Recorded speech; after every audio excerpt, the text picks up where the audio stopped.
Uttar Pradesh founder president Uttar Pradesh कर अधिविका ji, advocate Vikramjit Singh ji, president Uttar Pradesh कर अधिवक्ता ji, advocate PS Upadhyay ji, general secretary, advocate Mukesh Kumar Sharma ji, treasurer Uttar Pradesh कर कमेटी, एंड मेरी बाई तरफ of course Nagar ji coordinator जो हैं, और coordinator of the today's function Madhukar ji, और आपका नाम मेरे सामने है पील बत्रा जी, और सब ऑडियंस के लोग, मैं एक ही रिक्वेस्ट करना चाहता हूं कि देखिए आपके पास कोई भी क्वेश्चन होगा साथ में पूछते रहिए, क्योंकि मुझे जाना है और मैंने पहले कह दिया था, तो आपके क्वेश्चन के मैं सब जवाब दे के जाऊंगा, ये मैं मना नहीं कर रहा, लेकिन मुझे यहाँ से इतनी दूर जाना है कि मुझे भी 1.5 घंटा वहाँ पहुँचने के लिए लगेगा, इसलिए मैं कह रहा हूँ।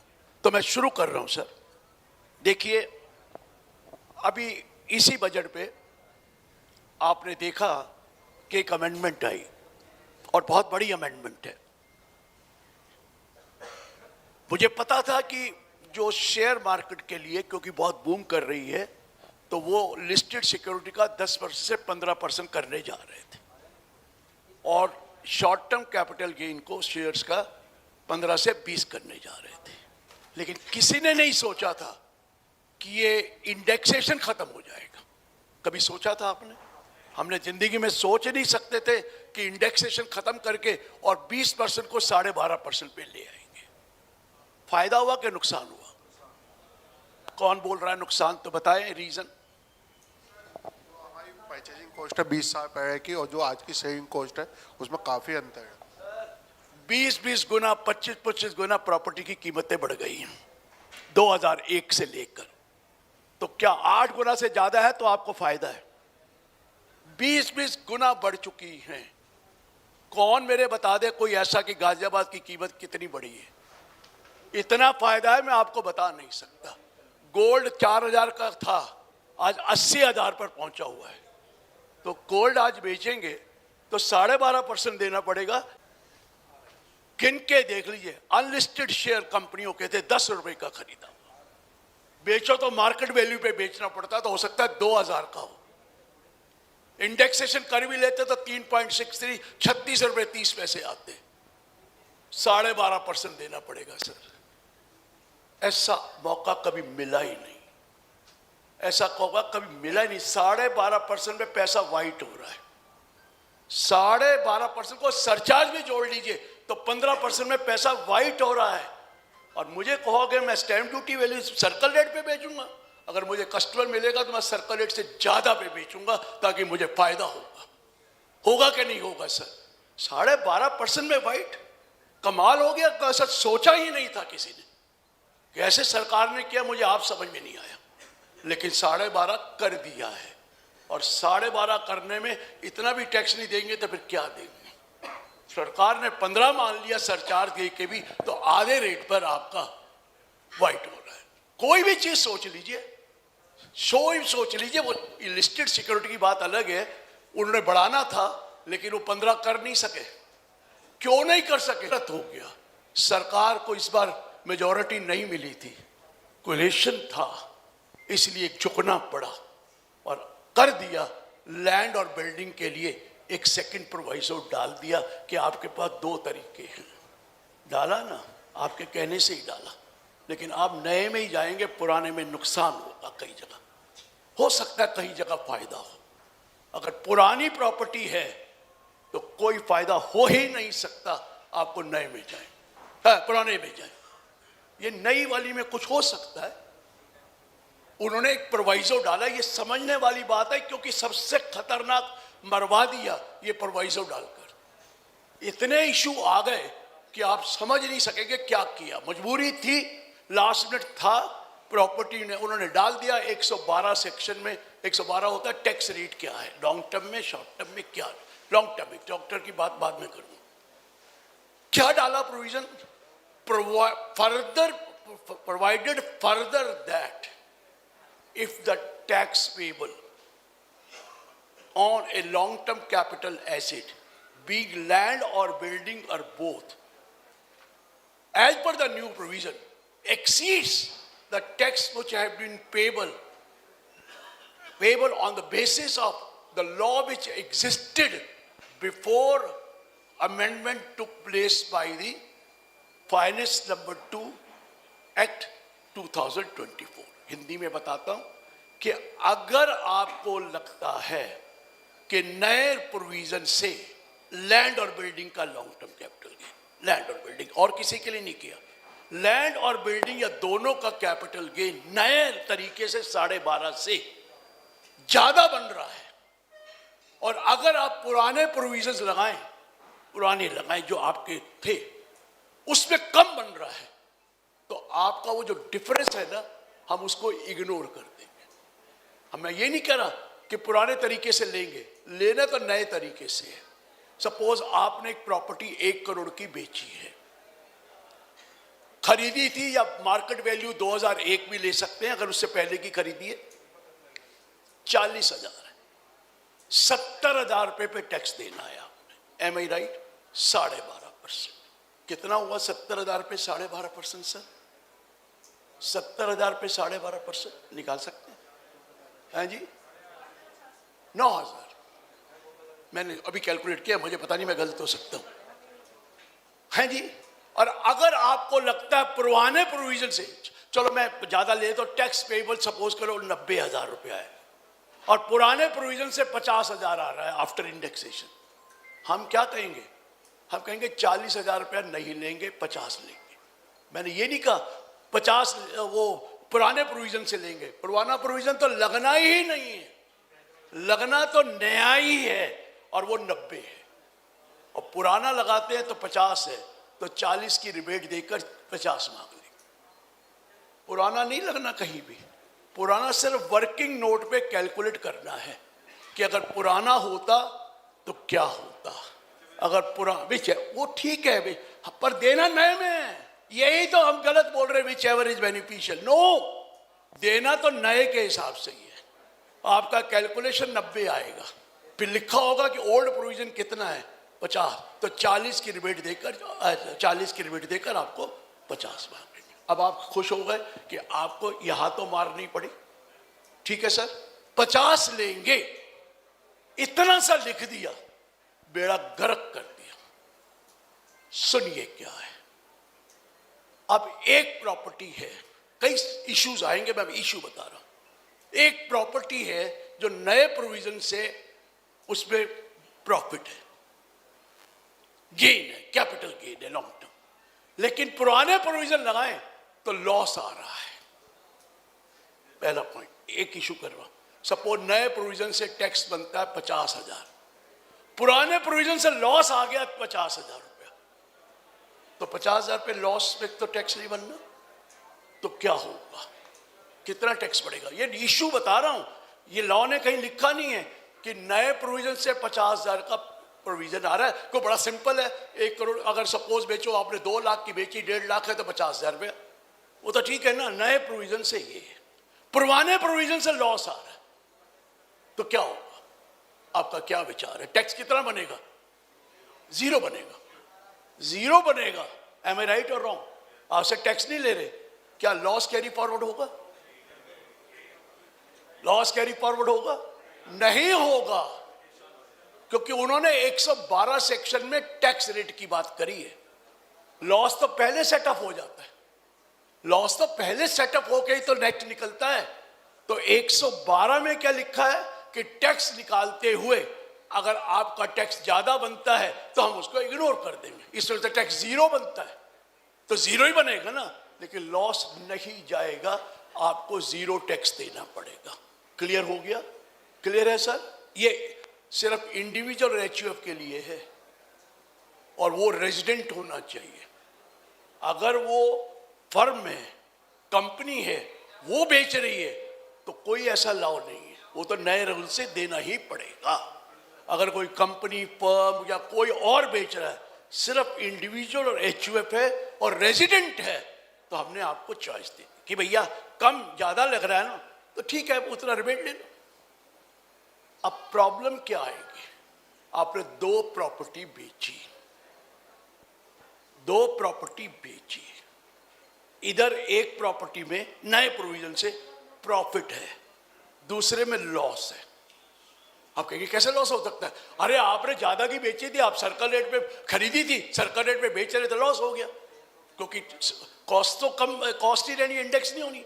दो प्रॉपर्टी बेची हैं, एक में प्रॉफिट है, एक में लॉस है। इधर निकाला, दूसरे में एक में प्रॉफिट है लेकिन कम है और एक में लॉस है, तो क्या करूं? ये इशू आ गया ना। अब दो भी तो बेच सकते हो एक साल में, दोनों बेची, एक में प्रॉफिट एक में लॉस, और दूसरे में भी इंडेक्स करने के बाद भी एक में प्रॉफिट एक में लॉस। लॉस ज्यादा होगा इंडेक्स करने में और उधर कम होगा प्रॉफिट, ठीक है। तो क्या मैं अलग अलग निकाल सकता हूं कि प्रॉफिट वाले का इतना टैक्स दे दूं और बाकी का जीरो कर दूं? नहीं, पहले सेट ऑफ करना ही पड़ेगा। पहले उस प्रॉफिट का, अगर उसमें प्रॉफिट अगर 10 लाख है और लॉस 3 लाख है तो 7 लाख आया, नए लॉस है। 10 और 3 7, 7 पे 12.5। अब इधर राइट में जाएंगे, एक में प्रॉफिट है एक में लॉस है, पहले सेट ऑफ करना पड़ेगा, उसके बाद 20% निकालेंगे और जो डिफरेंस होगा उस पे टैक्स देना है। क्लियर हुआ सर? क्लियर हुआ? कितना दिक्कत सोचना पड़ेगा, ये तो दूसरा इशू था। अब तीसरा इशू लीजिए। आपने एक प्रॉपर्टी बेच रखी है 23 जुलाई से पहले, बेची हुई है, प्रॉफिट आया था 50 लाख रुपए कैपिटल गेन, आपने उठाकर कैपिटल गेन स्कीम में जमा करा दिया। भाई 3 साल है या 2 साल है, मैं कैपिटल गेन स्कीम में जमा करा देता हूं, करा दिया। अब 3 साल जब पूरे होंगे तो वहां लिखा है कि if there is unutilized amount in the capital gain scheme, it will be taxable in the previous year in which the period of 3 years has expired. जिस साल 3 साल पूरे होते हैं और कोई अनयूटिलाइज्ड अमाउंट है, वो टैक्स लगेगा। किस रेट पे लगेगा? अब आप देखिए बेचा मैंने 23 जुलाई से पहले, पिछले साल बेचा था। अब 3 साल कंप्लीट होंगे, सपोज करो, जब भी क्या रेट लगेगा? 12.5 के 20, 12.5 के 20। वो कैसे 20? आज तो कैपिटल गेन का रेट 20 है, 12 है, 12.5 है, 12.5 के 20। देखो इशू आ गया ना। आपसे पूछा जा रहा है कि this the unutilised amount shall be treated as the capital gain of the previous year in which period of 3 years has expired, और period of 3 years अगले साल एक्सपायर होगा, तो 12.5 दूं, रेट तो 12.5 है कि 20 दूं? क्या सवाल है? आपके पास सवाल है? कैसे माना जाएगा 12.5 के 20? लॉ कहता है रुको, जब हमने टैक्स का रेट लिखा है वहां लिखा अगर ट्रांसफर 22 जुलाई के 23 जुलाई या उसके बाद हुई है तो 12.5, अगर ट्रांसफर 23 जुलाई से पहले हुई है तो 20। क्या ट्रांसफर पहले हो चुकी कि नहीं? हो चुकी है। क्या आपने इंडेक्सेशन लिया था कि नहीं लिया था? लिया था, इसलिए 20 लगेगा, 12.5 नहीं लगेगा। ये भी एक इशू आ गया। ठीक है, मैं बात समझ रहे हैं? बात क्लियर हुई? अब मैं आ रहा हूं, एक कैपिटल एसेट थी, आपने उसको स्टॉक इन ट्रेड में कन्वर्ट कर दिया। जब स्टॉक इन ट्रेड में कन्वर्ट करते हैं तो ट्रांसफर माना जाता है। Any capital asset converted into stock in trade is a transfer, but the capital gain on this transfer will arise in the previous year in which such converted asset is sold और otherwise transfer. अगर आप कोई convert कर देते हैं stock in trade में, वो कहता है कोई टैक्स नहीं लगता, अभी तो कन्वर्ट ही किया। जब आप बेचोगे उस वक्त 2 गेन होंगे, एक बिजनेस इनकम और एक कैपिटल गेन। मेरा कैपिटल गेन हुआ 20% कि 12.5%। मैंने 23 जुलाई से पहले कन्वर्ट कर दिया था, आज मैं उसको बेचने जा रहा हूं तो 20 लगेगा कि 12.5 लगेगा? फिर 12.5 क्यों? ट्रांसफर तो हो चुका है, ट्रांसफर तो हो चुका है, कन्वर्ट हो चुका है, उसको ट्रांसफर मानते हैं, लेकिन कैपिटल गेन कब लगाएंगे? जब बिकेगा। तो इसलिए 20 लगेगा, क्योंकि इंडेक्स आप ले चुके हैं। कैलकुलेट तो कर लिया था कैपिटल गेन, टैक्स नहीं दिया था, एम आई राइट? कैलकुलेट तो किया था आपने, टैक्स नहीं दिया था, तो 20 लगेगा। और लीजिए, एक कंपलसरी एक्विजिशन हो गया सरकार द्वारा, जिसमें माफ नहीं है, कैपिटल गेन है भाई, वो रेफ्टलार एक्ट में तो माफ है, वो छोड़ दीजिए। सरकार ने कंपलसरी अक्वायर कर ली लैंड, और करी थी पिछले साल, और पैसा मिला आज या मिलेगा 2 साल बाद, 23 जुलाई के बाद। तो क्या करूं, कैपिटल गेन किस रेट में लगेगा? क्योंकि वहां लिखा है if there is a compulsory 45.5, if there is a compulsory acquisition it is a transfer, but capital gain will arise in the previous year in which part or full compensation is receive. Transfer हुआ, पैसा तो मिला नहीं, तो कहां से दूं tax? जिस साल मिलेगा उस वक्त टैक्स दूंगा। कौन से रेट से लगेगा? 12.5 की भी?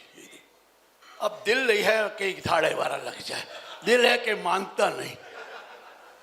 कंपलसरी एक्वायर तो पहले हो चुका है, इंडेक्स तो किया होगा कि नहीं? जब पिछले साल कंपलसरी एक्वायर हुआ तो इंडेक्स करेंगे कि नहीं? क्या वो ट्रांसफर है कि नहीं? है, लेकिन कैपिटल गेन कब लगना है? जब पैसा मिलेगा तो 20 लगेगा। है ना इशू? एक प्रोवाइजो डालकर बेड़ा गर्क कर दिया। अब अगला सुनिए, आपने एक जॉइंट डेवलपमेंट एग्रीमेंट कर लिया, बिल्डर से एग्रीमेंट किया 2 साल पहले या पिछले साल। तो कैपिटल कहता है in case of individual HUF if there is a specified agreement for development of a housing project it is treated as a transfer, but capital gain will arise in the previous year in which the completion certificate is issued by the competent authority. Capital gain उस साल लगता। अगर आप development agreement करें, builder से develop कर रहा है अब, तो कहता है ट्रांसफर तो है, लेकिन कैपिटल गेन तब लगेगा जिस साल कंप्लीशन सर्टिफिकेट मिलेगा। अब मैंने पिछले साल एग्रीमेंट किया था या 2 साल पहले किया था बिल्डर से कि ये मेरा घर है, इसको तोड़ दे, 4 फ्लैट बना दे, 1 तेरे को दे दूंगा, 3 मैं अपने पास रख लूंगा। ऐसा होता है ना, रोज डे इन डे आउट होता है। अगर तो 23 जुलाई से बाद में किया तो छोड़ दो ना, फिर तो पुरानी बातें होनी नहीं है। ये सब 23 जुलाई से पहले की बातें हो रही हैं। मैंने एग्रीमेंट करा था और आज मैं उसको मुझे पोजेशन मिलना है। कैपिटल गेन कैसे लगाऊं? 12.5% कि 20%? ट्रांसफर तब माना जाता है जब पोजीशन आपने दी थी, लेकिन कैपिटल गेन कब लगना है? जब मकान मिलेगा। 12.5 नहीं लगेगा, 20 लगेगा। 12.5 नहीं लगेगा, 20 लगेगा। देख रहे हैं, एक जरा सी प्रोवाइजो ने 5 पॉइंट तो मैंने आपको बता दिए। अब अगला पॉइंट सुनिए, और खतरनाक है। मैंने एक घर बेचा है आज बेच रहा हूं, पुराना नहीं बेचा, आज बेचा। खरीदा पहले था, खरीदा जुलाई से पहले का है, बेच आज रहा, और मैंने बेच दिया 3 करोड़ का। उसकी कॉस्ट थी 1 करोड़ रुपया, कैपिटल गेन 2 करोड़ रुपया है। एम आई राइट? मैं 54 का बेनिफिट लेना चाहता हूं। Should I invest 2 crore? तभी तो पूरा मिलेगा। नए रूल से क्या है? 3 - 1 विदाउट इंडेक्सेशन 2 करोड़। तो क्या मैं 54 में 2 करोड़ लगाऊं कि कम लगाऊं? क्योंकि मैं जब इधर जा रहा हूं, उधर जाता हूं, तो वो दिखा रहा है कितना बोला? 3 बोला था मैंने। 3 करोड़ माइनस 2 करोड़ इंडेक्स करके 1 करोड़। अब 1 करोड़ लगाना है कि 2 करोड़ लगाना है? लॉ तो नया लगना है, बात समझ रहे हैं? 1 करोड़ लगाना है कि 3 करोड़ 2 करोड़ लगाना है? 3 - 1 2 सर, 3 - 1 2 और 3 - 2 1। तो 1 करोड़ टैक्स होता तो 1 करोड़ पे देता, टैक्स होता तो 1 करोड़ पे देता। तो फिर क्यों लगाऊं? मैं 1 करोड़ लगाऊंगा, पूरा माफ मिलेगा। सर टैक्स होता तो 1 करोड़ पे देना पड़ता। एम आई राइट और रॉन्ग? वह मैं क्यों 2 करोड़ पे दूंगा? तो मैं 1 करोड़ लगा देता हूं, क्योंकि आप इंडेक्सेशन दे रहे हैं तो बाकी चीजें भी तो दीजिए, 54 पुराना भी तो दीजिए। सारा लॉ जो एग्जिस्ट करता था 23 जुलाई से पहले वो लगेगा। जो सारा लॉ एग्जिस्ट करता था 23 जुलाई से पहले वो लगना चाहिए। लॉ एग्जिस्ट करता तो 20% भी है और आपका 54 भी है ना सर इशू। जरा सी बात में मर गए। एक लगाएं कि दो लगाएं? दो क्यों लगाऊं मैं? एक लगा के 0 हो जाएगा टैक्स, या 90 लगाऊंगा तो 10 पे देना पड़ेगा टैक्स। एम आई राइट और रॉन्ग? 90 लाख लगाऊंगा तो 10 लाख पे तो देना पड़ेगा। मैं क्यों लगाऊंगा 2 करोड़ भाई? जवाब नहीं है। मैंने मांगे जवाब सब उनसे। सर्कुलर देना था, घबराए हुए कैसे दे। बात समझ में आ गया? सर्कुलर आएगा इसका, लेकिन नहीं दे रहे। 10 दिन पहले भी बात हुई, मैंने कहा मैं आ रहा हूं, कहते दरवाजे बंद हो गए। बजट बन रहा है ना, दरवाजे बंद हो गए। वही चीज 54 ईसी लेना है, 50 लाख रुपए जमा कराना है। नए तरीके से कराऊं कि और तरीके से कराऊं? बात समझ में आ रही है? 54, 54B, 54 EC, 54F, सभी के सब ये दिक्कत आएगी। ये लैंड बिल्डिंग की बात हो रही है और किसी की नहीं हो रही।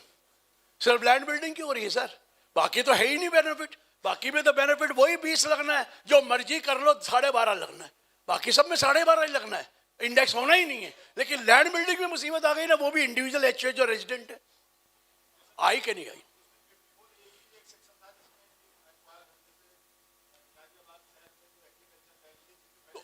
वो भी है ना, वो उससे क्या फर्क पड़ता है? एग्रीकल्चर लैंड अर्बन बेचते हो तो अगर दूसरी एग्रीकल्चर लैंड खरीद लो within a period of 2 years, आपको वो मिलता है एग्जेम्पशन कैपिटल गेन का। तो कौन सा लगाऊं, कौन सी लगाऊं? आज बेच रहा हूं, है तो पुरानी। तो इंडेक्सेशन करके लगाऊं कि विदाउट इंडेक्सेशन के लगाऊं? कैलकुलेट तो करना पड़ेगा। हो सकता है कि नया वाला बढ़िया हो सकता है पुराना वाला बढ़िया हो, लेकिन निकालना तो नए तरीके से है। लेकिन एग्जेम्पशन मैं जब लगा के टैक्स निकालूंगा तो ओल्ड में फायदा हो रहा है। तो बता रहा हूं यार, क्या बताया मैंने भी? 54 क्या बताया है? एक घर बेच के घर लेना, घर बेच के घर लेना क्या है? विदाउट ही तो है। तो 54 सेक्शन है ना, इसमें 54 है ना। एग्रीकल्चर लैंड लेके एग्रीकल्चर लैंड बेचना वो है ना, कुछ भी बेच के घर लेना 54F है। सभी में यही दिक्कत आएगी, क्या लगाऊं? मेरी बात को समझ रहे हैं सर? उन्होंने कह दिया जो लॉ पहले था उससे क्या टैक्स बनता है। टैक्स निकालने से पहले कैपिटल गेन तो निकालना पड़ेगा, उसके बगैर टैक्स कैसे निकालेंगे? और कैपिटल गेन निकालने से पहले इंडेक्स भी करना पड़ेगा, और कैपिटल गेन निकालने से पहले 54 वाला भी लेना पड़ेगा, उसके बाद ही तो टैक्स निकलेगा। समझ रहे हैं सर? सर समझ रहे हैं? हो गया? तकलीफें शुरू हो गई। 7 पॉइंट मैंने आपको बता दिए, और जरा से एक पॉइंट ने, क्योंकि आप जैसे ने कह दिया नुकसान हो रहा है, उन्होंने कहा ले लो फिर। नुकसान का ला करने गए थे, सिंपल हो गया डिफिकल्ट। क्योंकि और एक और बात, सारी उम्र इंडेक्स नंबर देना पड़ेगा, क्योंकि जब तक प्रॉपर्टी पुरानी बिकेगी नहीं इंडेक्स नंबर चाहिए। है कि नहीं? वो भी प्रॉब्लम। सारी उम्र इंडेक्स नंबर देना पड़ेगा जब तक ये 23 जुलाई से पहले की प्रॉपर्टी बिकेगी नहीं तो इंडेक्स की जरूरत ही नहीं है। बाकी कहा जरूरत है क्या? बाकी चीजों में अलाउड ही नहीं है। लैंड और बिल्डिंग के लिए तो अलाउड है, उसका भी इंडेक्स दो। नए लॉ में खत्म कर देंगे, मैं बता रहा हूं। नया एक्ट आ रहा है, जो हमने दिया था उसी एक्ट को 12 आदमी, सिर्फ डिपार्टमेंट के बाहर के कोई नहीं, उसको ठीक कर रहे हैं। ठीक कर, जो अमेंडमेंट करनी है, ये करनी है, नई चीजें लानी है, वो कर रहे हैं। आ सकता है इस फरवरी में भी। लागू कब होगा ये मैं नहीं कह सकता, क्योंकि लागू होने में ये भी तो है कि उसके रूल्स चाहिए, और रूल बनाने का टाइम चाहिए। लेकिन लॉ आ रहा है। कितने सेक्शन है सारे हमारे इनकम टैक्स एक्ट में? कोई आइडिया है आपको किसी को? एनीवन? कोई इनकम टैक्स में सेक्शन कितने हैं सर? 200? नहीं, ज्यादा है। कितने हैं? नहीं, बदनामी नहीं है। एक मिनट सर, किसी को भी नहीं पता। नहीं, आपके ये नहीं है। अरे बड़े बड़े चार्टर्ड अकाउंटेंट को नहीं पता सर। आप क्या है, बड़े बड़े चार्टर्ड अकाउंटेंट को नहीं पता? आप नहीं, आप इसको देख के देख लो। नहीं, किताब के गूगल में जाओ, निकालो कितने हैं। आप कहोगे 298 है गूगल में। आप एक्ट को किताब पकड़ लो, मैं वो बताना चाहता हूं, आप टेस्ट नहीं ले रहा। आप गूगल पकड़ लो तो आप देखेंगे 298, 298 बिल्कुल गलत है। 298 नहीं है, 550 से ज्यादा सेक्शन। ये कैसे हो सकता है? आप गूगल पढ़ लो, सब निकाल के देख लो, इनकम टैक्स एक्ट 298 लिखे लास्ट सेक्शन, बिल्कुल गलत है। आप कहेंगे कैसे? देखिए सेक्शन 28 to 44 बिजनेस का है ना, 28 45 कैपिटल गेन का है, 22 to 27 हाउस प्रॉपर्टी का। इतना तो है ना, हम सबको पता। सर ऐसा ना कहो। लेकिन अगर कोई अमेंडमेंट लानी है तो कैसे लाएं? 44 capital A, 44 double A, 44 A B, 44 A D, 44 A E. रुक जाओ, रह गया बीच में, ले ओ 44 ए डी ए। डाला नहीं डाला है? डाला है कि नहीं डाला? ये क्या सेक्शन नहीं है सर? ये सेक्शंस हैं। जो भी कैपिटल है सेक्शन है। 44 A B, 44 A D, 44 A D A, 44 A E, 44 B, 44 B A, 44 double B, 44 B B A, 44 triple B, 44 B B C, 44 B B D, ये सब सेक्शन है। अरे कमरे हैं 35, हाउस बिजनेस की बात कर रहे हैं। 35, 35 ए, 35 A B, 35 A C, 35 A D, 35, ये क्या सेक्शन नहीं है? ये सब सेक्शन है। जाइए 111 A, 111 A, 112, 112 A, 113, 115, 115 A, 115 A B, 115 A C, 115 A D, 115 A E, 115 A F, 115 A G, 115, फिर आया B, 115 B, 115 B A, 115 B double A, 115 B A B, 115 B A C, ये सारे न्यू रजीम के section है नहीं। B A D, B A E, B A F, B B, B B A, B B B, B B C, B B D, B B D, है क्या section नहीं है? तो ये क्या है? क्या सेक्शन नहीं है सर? ये सेक्शन है, किसी को नहीं पता कि 298 है, 550 है सर। और एक सेक्शन के नीचे सेक्शन, सेक्शन के नीचे सब सेक्शन, सब सेक्शन के नीचे क्लॉज, क्लॉज के नीचे सब क्लॉज, सब क्लॉज के नीचे किसी को नहीं पता आइटम, ये तो पता ही नहीं है। आइटम के नीचे सब आइटम। देखिए सब सेक्शन सेक्शन की बात करता है, क्लॉज सब सेक्शन की बात करता है, सब क्लॉज क्लॉज की बात करता है, आइटम सब क्लॉज की बात करता है, और सब आइटम आइटम की बात करता है। फिर भी कंप्लीट नहीं है। प्रोवाइडेड दैट है कि नहीं है? प्रोवाइडेड फर्दर दैट, फिर कंप्लीट हो गया? नहीं। उसके बाद मुझे भी नहीं पता। प्रोवाइडेड दैट जब भी लिखा होगा किसी भी एक्ट में, उसका मतलब होता है first proviso. Provided further that उसका मतलब होता है सेकंड प्रोवाइजो। उसके बाद जितने मर्जी ऑल्सो डाल दो। प्रोवाइडेड ऑल्सो दैट तीसरा, प्रोवाइडेड ऑल्सो दैट चौथा, प्रोवाइडेड ऑल्सो दैट पांचवा, प्रोवाइडेड ऑल्सो दैट। 24 प्रोवाइजो हैं सेक्शन 10 क्लॉज 23 सी में। कितने हैं सर? 24 प्रोवाइजो हैं, 24। और आपको बोलो 16 प्रोवाइजो देखो, कैसे देखोगे? 16 प्रोवाइजो देखोगे कैसे? वहां पर नंबर नहीं है। हाँ तरीका provide that, provide further that, उसके also that, also that, also that. गिनना पड़ेगा किताब खोल के, एक्ट खोल के। पहले वाला डेट 1, दूसरा 2, हर ऑल्सो में नंबर लगा तो 3 4 5 6 7 8। कभी एक भी ऑल्सो मिस हो गया तो प्रोवाइजो ही गलत हो जाएगा। अब आपके पास 15 16 प्रोवाइजो भी है, 17 भी है और 15 भी है। 15 16 17 है, लेकिन आप एक 17 डालना चाहते हो बीच में, क्योंकि उसके साथ ही कनेक्टेड है। डाल दो, 17वां डाल दिया। जो पहला 17 है वो 18 हो गया, जो नीचे वाले हैं 19 20 21 22 हो गए। ये हमारा लॉ है सर। ये इनकम टैक्स एक्ट की बात कर, और फिर भी कंप्लीट नहीं होता। Explanation 1, action number 2, action number 3, action number 4, explanation और भूल गए 3A, 3AB, 3AC, 3A। ये तो हमारा लॉ है सर। कौन पढ़ेगा उसको? तभी तो मैं कह रहा हूं, आप घबराओ नहीं, मैं सवाल नहीं पूछ रहा, मैं फैक्ट बता रहा हूं आपके सामने क्या है। कोई पढ़ ही नहीं सकता है उसको। अरे सर मैंने कह दिया सर, आदित्य जी कोई बैठे थे हमारे बहुत अच्छे मित्र थे, स्टूडेंट थे, मैंने कहा यार एक सेक्शन रोज पढ़ लिया कर। कहता सर समझ में तो आती नहीं है, आप कहते तो पढ़ लेते हैं। मैंने कहा पढ़ ले यार 1 घंटे। 4 घंटे में फोन आ गया, सर मैं क्या हुआ? सर एक सेक्शन पढ़ा 4 घंटे लग गए। मैं कोई बात नहीं, एक तो पढ़ लिया। कहता सुन तो लो सर, लास्ट में लिखा था it is not applicable from assessment year 2010-11।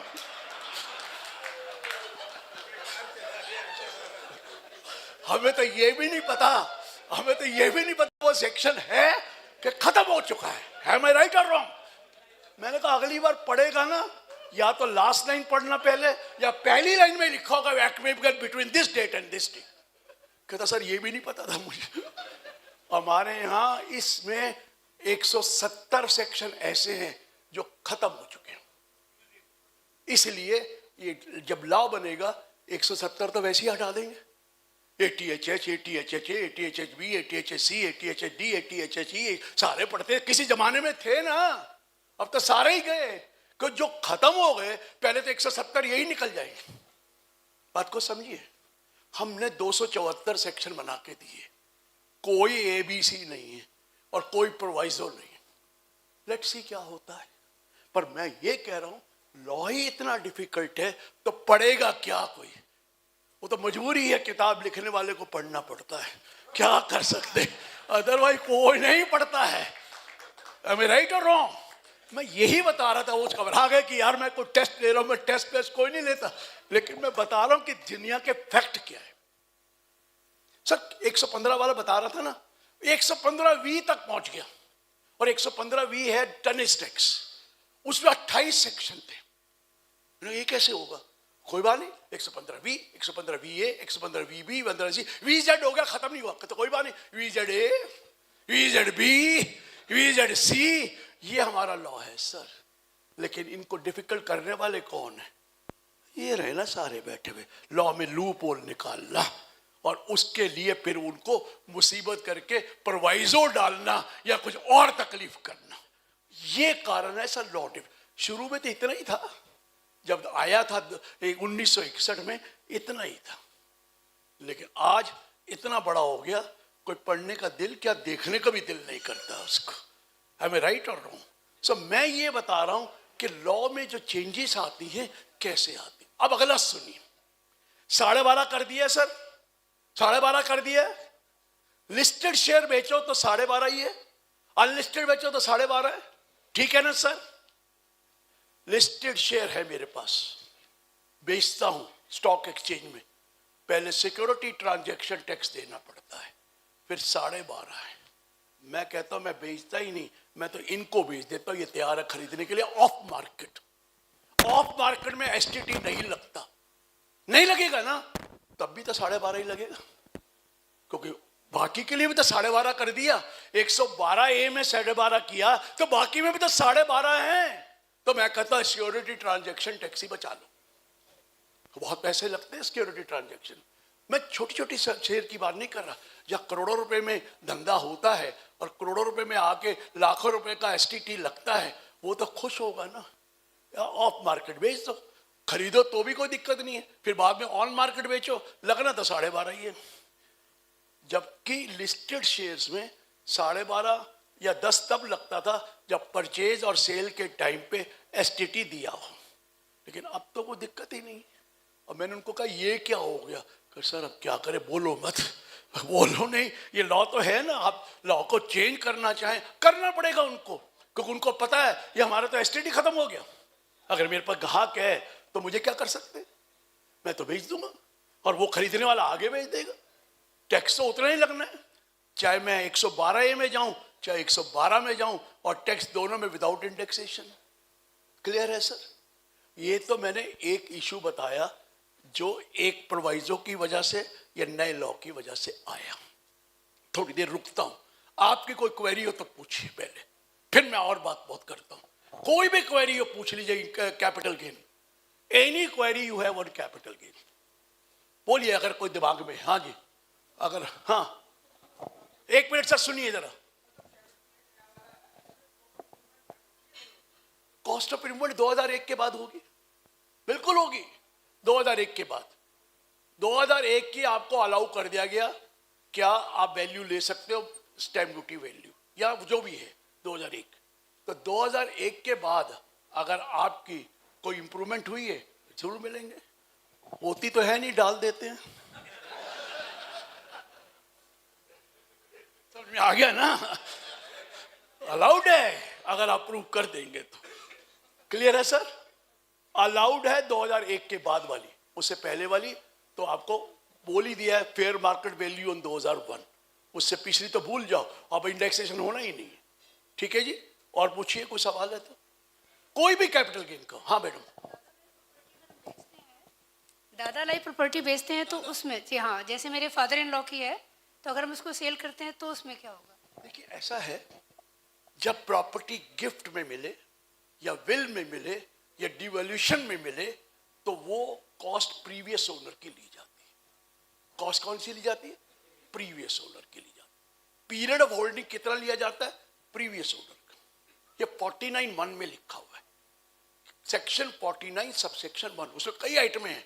लिखते हैं इस केस में जहां आपने पैसा नहीं दिया, गिफ्ट ली है, इनहेरिटेंस में आई है, विल से आई है, तो उस केस में जब आप बेचेंगे तो हो सकता है आपको कल मिली हो, कोई फर्क नहीं पड़ता। कॉस्ट किसकी? Previous owner. और प्रीवियस ओनर 2001 से पहले खरीदा है तो 2001 की वैल्यू। और पीरियड कितना? प्रीवियस ओनर का। इंडेक्सेशन होगा कि नहीं होगा? अगर ओल्ड लॉ से इंडेक्सेशन अगर होगा तो किस डेट से होगा? जिस दिन आपको मिला कि पुरानी डेट से। लॉ ने लिख दिया, लिखा है इंडेक्सेशन में, लॉ में क्या लिखा है? Cost of acquisition multiplied by the index number of the previous year in which it is transferred divided by index number of the previous year in which was first held by the assessee.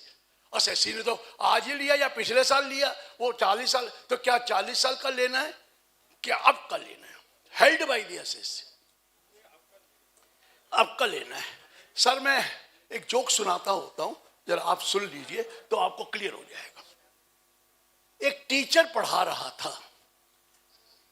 Physics, और physics में आता है conductivity theory of electricity, कि electricity जमीन में अगर अर्थ हो जाए तो उससे इलेक्ट्रिसिटी करंट आता है।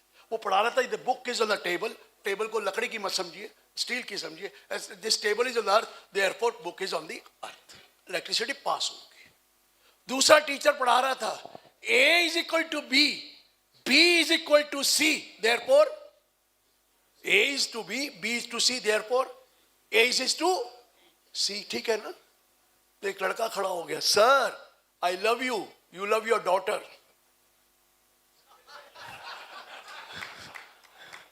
बात को समझ रहे हैं? बात को समझा मैंने? देर में समझ में आया लेकिन आ गया। चलिए, पॉइंट ये है, लॉजिक जितना मर्जी हो लेकिन जजमेंट आ चुकी हैं सब कि बैक डेट से ही इंडेक्सेशन होना है, आज से नहीं। जितना इंडेक्सेशन होना है from the date when the previous owner acquired it, वहां से होना है। हाँ जा बैठो सर, लड़ाई में लड़ाओ मत करो, एक मिनट सर, इनकी बात सुनता हूं। इनको बाप इनके फादर से मिली, फादर को अपने फादर से मिली, वो अपने फादर को उसके फादर से मिली, ग्रैंड फादर से मिली, तो क्या करूं? वो कहता previous owner is the person who paid for it, great grandfather, उसका पीरियड लेंगे। रुको, लेकिन 2001 की वैल्यू होने की वजह से पुराना पीरियड ले ही नहीं है, तो 2001 से लेंगे। समझ में आ गया सर? आ गया समझ में? ऐसे मत कहो कि नहीं आ सकता। ठीक है, प्रीवियस ओनर, कौन सा previous owner? Who paid for it, somebody must have paid it. कोई 200 साल पुराना है, मैं कैसे दिखूं? अरे 2001 की वैल्यू ले लो ना, खत्म हो गई बात, खत्म हुई नहीं हुई। और कोई क्वेश्चन है सर? हाँ ये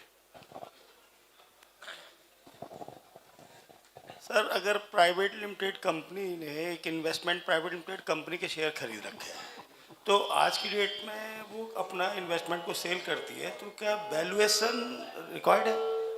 एक सेक्शन है 50CA।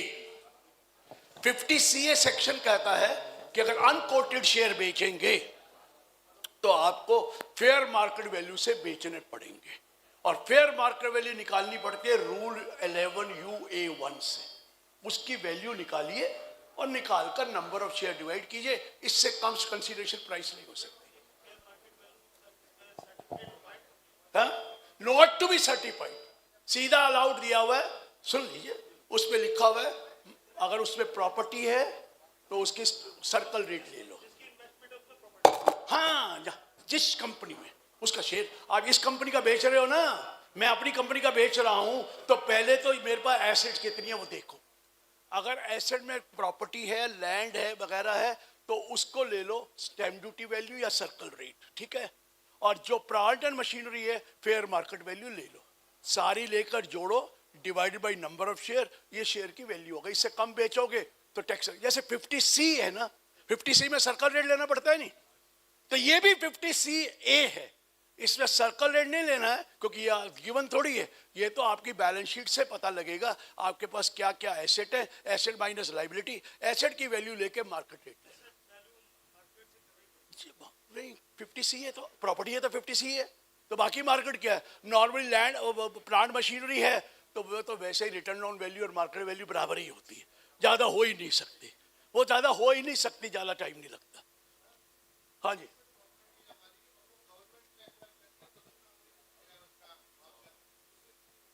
मैं तो बताया तो सही, अभी तो बताया।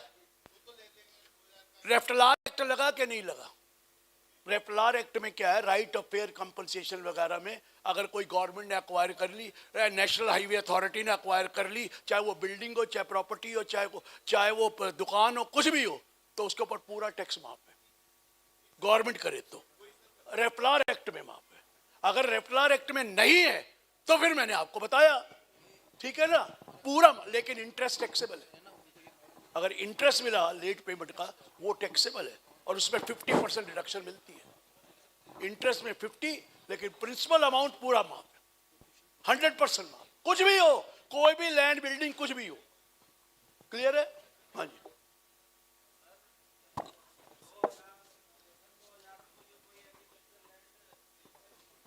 दो 2000 में, हाँ, उसके बाद 2000 में मुझे एग्रीकल्चर लैंड विल से मिली, मैंने उसी समय उसके जीडीए में यही डेवलपमेंट चार्ज वगैरह जमा किए, उसको प्लॉटिंग में कन्वर्ट करने के लिए मैंने 10 लाख रुपए खर्च कर दिए उस समय।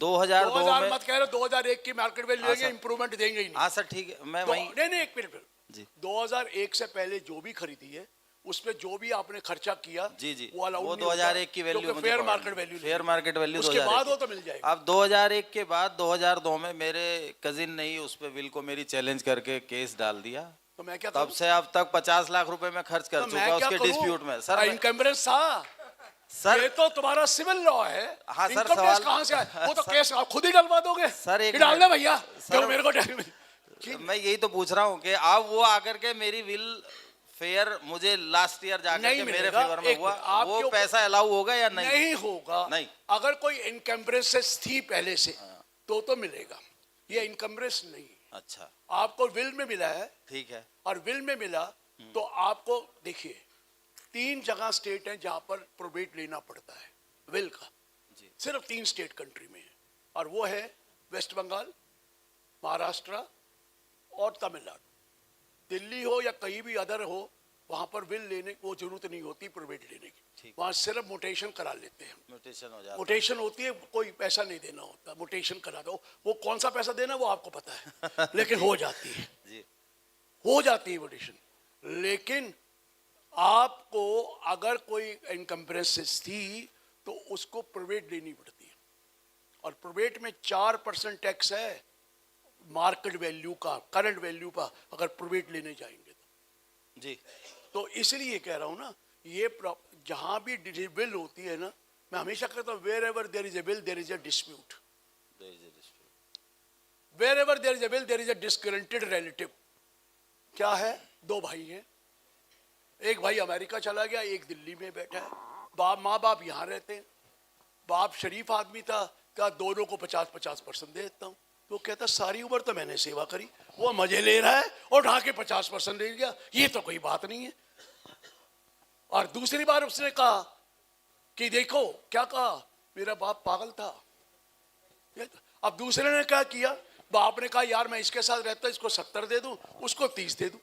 वो कहेगा ये बाप को रखा हुआ था, ने जब कोर्शन से, इन्फ्लुएंस से जबरदस्ती करवा दिया कि मुझे 70 दे, तो वहां भी लड़ाई होगी। वहाँ भी लड़ाई है। विल में तो लड़ाइयाँ होती हैं, लेकिन विल रजिस्टर्ड कराएं तो कम लड़ाइयाँ होती हैं, अगर विदाउट रजिस्टर्ड कराएं तो लड़ाई ज्यादा होती है। और विल में लिखना चाहिए कि मैं क्यों इसको 70 दे रहा हूं और क्यों इसको 30 दे रहा हूं, क्यों मैं बहन बेटी को नहीं दे रहा या क्यों बेटी को ज्यादा दे रहा हूं। आजकल बेटियों को ज्यादा दे देते हैं, वो तो छोड़ दो, वो जमाना चला गया।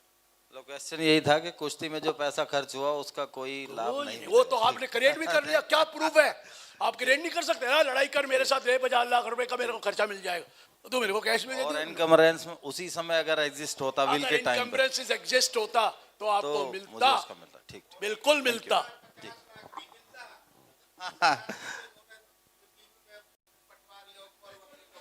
वो कहां से मिल जाएगा, कच्चे के पैसे नहीं मिलते हैं। ऑन पेपर कहीं जो खर्च हुआ, सेटलमेंट में पैसा खर्च हुआ, मैं उसकी बात कर रहा हूँ। जी नहीं, सेटलमेंट वो आपका घर का मामला है। ठीक अगर लीगल होता तो मिल जाता, ठीक है सर, मॉर्गेज लीगल होता तो मिल जाता। एक मिनट सर। हाँ, एक प्राइवेट लिमिटेड कंपनी में 4 डायरेक्टर हैं, वो फैमिली के हैं, तो उसमें 2 राइट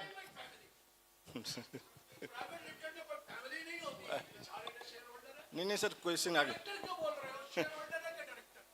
डायरेक्टर हैं, वही शेयर डायरेक्टर होल्डर। में भी शेयर होल्डर, में नॉट भी शेयर शेयर होल्डर। होल्डर।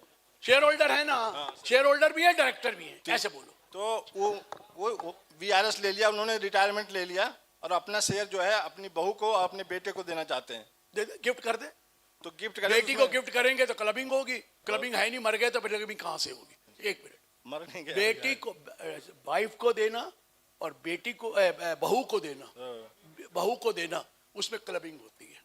बाकी किसी को दे दे, बेटी को दे, बेटे को दे, किसी गिफ्ट से हो जाएगा सर, गिफ्ट से हो जाए। Capital gain. शेयर गिफ्ट करे, कोई कैपिटल गेन, ठीक है, कोई कैपिटल गेन, कोई कैपिटल गेन। इवन बहू को भी देंगे तो कैपिटल गेन नहीं है। वैसे देता कोई नहीं है बहू को। नहीं देता है। अरे हमारा तो हो यार, कौन देता है ऐसा? कोई नहीं देता। दे दिया ना, कोई बात नहीं है। अगर तो जिंदा रहेगा तो क्लबिंग वहां होगी, अगर नहीं जिंदा रहेगा तो क्लबिंग होने का नहीं है। क्योंकि वाइफ को, डॉटर इन लॉ को गिफ्ट देने में क्लबिंग है, बाकी में कहीं क्लबिंग नहीं। दे दीजिए, दे दीजिए, क्या प्रॉब्लम है? और बोलिए। हाँ जी, बोलो बोलो। एक मिनट, आ रहा है जरा, लोग वाक्यों को जरा उनको समझ में आ जाए इसलिए। हेलो सर, जैसे गवर्नमेंट ने RRTS वगैरह प्रोजेक्ट में जमीन एक्वायर की और उसमें कुछ लोगों के TDS डिडक्ट हुए, तो TDS डिडक्ट होना जरूरी नेसेसरी नहीं है कि वो टैक्सेबल है, जरूरी नहीं। उसके लिए हमें वो देखना पड़ेगा लेफर एक्ट, तो वहां पे नोटिफाई करते नेफ्लार हैं एक्ट में होगा तब होगा, तो वो नोटिफाई करते हैं। जैसे नेफ्लार एक्ट में NHAA नहीं है, लेकिन national highway authority of India के लॉ में लिखा है कि वो नेफ्लार वर्ड में माना जाएगा। उसका अपना लॉ भी होता है कई बार, जो सेंट्रल लॉ होता है ना वो वाला दे, जरूरी नहीं है इनकम टैक्स लिख के दे, वो वहां पर लिखा हुआ है। और रेफलार एक्ट में नहीं लिखा, लेकिन नेशनल हाईवे अथॉरिटी ने कह दिया हम रेफलार एक्ट में आते हैं, इसलिए माफ कर दिया। इसे देखना पड़ेगा, वो मैं जगह का बता नहीं सकता, पर वो हो सकता है, माफ भी हो सकता, नहीं माफ होगा तो फिर टैक्स लगे। चलिए, और कोई है क्वेरी सर? मैं आगे बढ़ता, पर क्वेरी हो तो पूछ लीजिए, कोई भी क्वेरी हो। नहीं है कैपिटल गेन में, चलूं आगे, आगे चलिए सर। पहले मुझे ये बताइए कैपिटल गेन का कौन सा पोर्शन करूं, क्योंकि बहुत बड़े, जोन सा आपको लगता है कि ये डिस्कस होना चाहिए, हम वो डिस्कस कर लेते हैं। बोलिए कौन सा सेक्शन? मैंने इतने क्वेरी इसलिए ली, आप ये ना कहना कि हमें सेटिस्फाई करके नहीं गया, इसलिए मैंने ली है।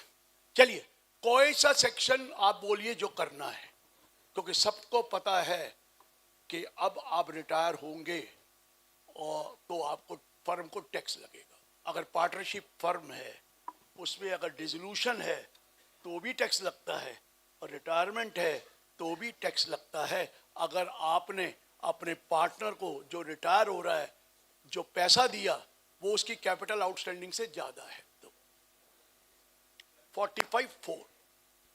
एक पार्टनर है, 3 पार्टनर, ये कह रहा है मैं जा रहा हूं, जा भैया, उसका कैपिटल आउटस्टैंडिंग 3 करोड़ रुपया है, आपने उसको 5 करोड़ दे दिया, तो इनकम टैक्स कहता है क्यों दिया फालतू? 5 दिया तो क्यों दिया, इसके रीजन बताओ। सर वो गुडविल मांगता है, लॉ टैक्स तो हमें कौन देगा? फर्म टैक्स देगी 2 करोड़ के ऊपर, क्योंकि आपने उसको ज्यादा दिया। सर वो ये कहता है कि आपके पास इंटेंजिबल एसेट है, ब्रांड नेम है, ट्रेड नेम है, लाइसेंस है, उसकी कीमत बढ़ गई, ठीक है डेप्रीशिएट हो रहा है, लेकिन कीमत तो बढ़ी है, उसका दो। लो भाई कैपिटल, वो दोनों शॉर्ट टर्म कैपिटल गेन होंगे।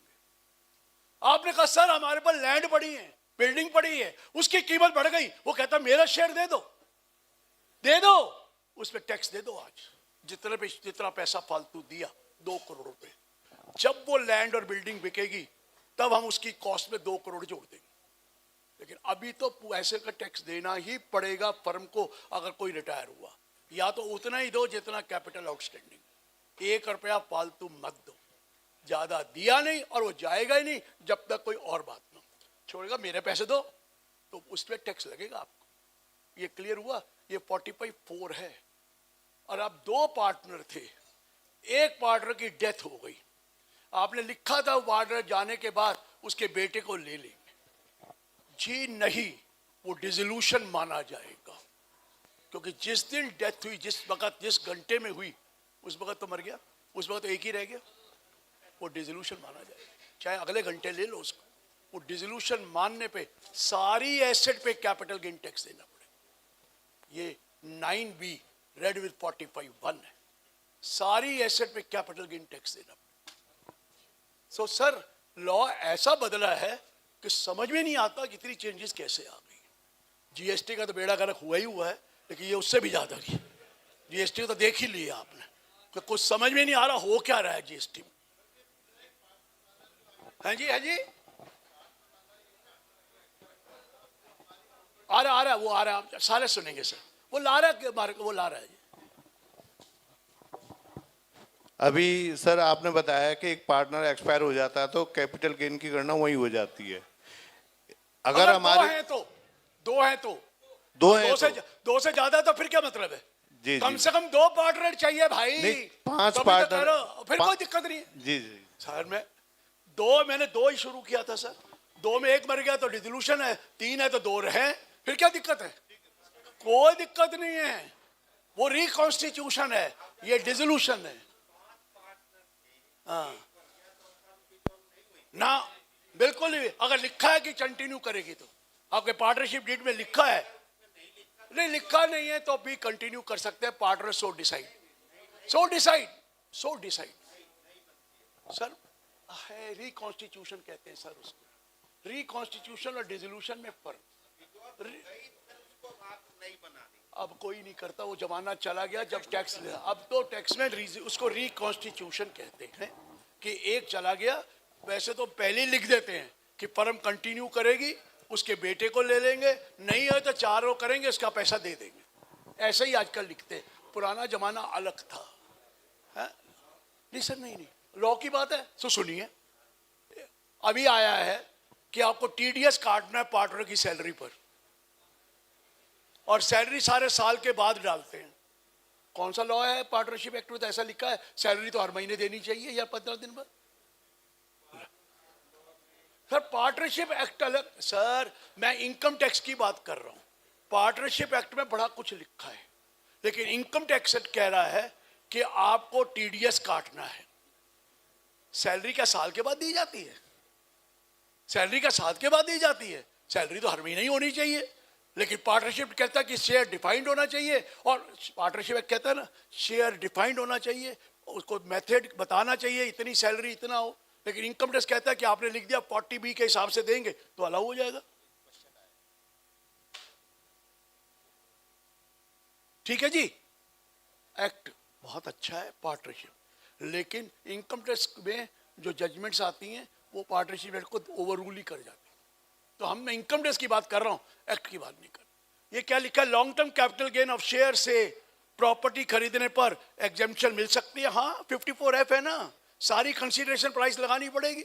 अगर पूरा माप लेना है, अगर आपने शेयर बेचे 1 करोड़ रुपए के, कैपिटल गेन आ रहा है 40 लाख रुपए ना, पूरा करोड़ रुपया लगा लीजिए और प्रॉपर्टी खरीद लीजिए, प्रोवाइडेड आपके पास पहले से एक से ज्यादा नहीं होनी चाहिए, तो ले लीजिए 1 करोड़ लगा लीजिए, पूरा कैपिटल गेन माफ।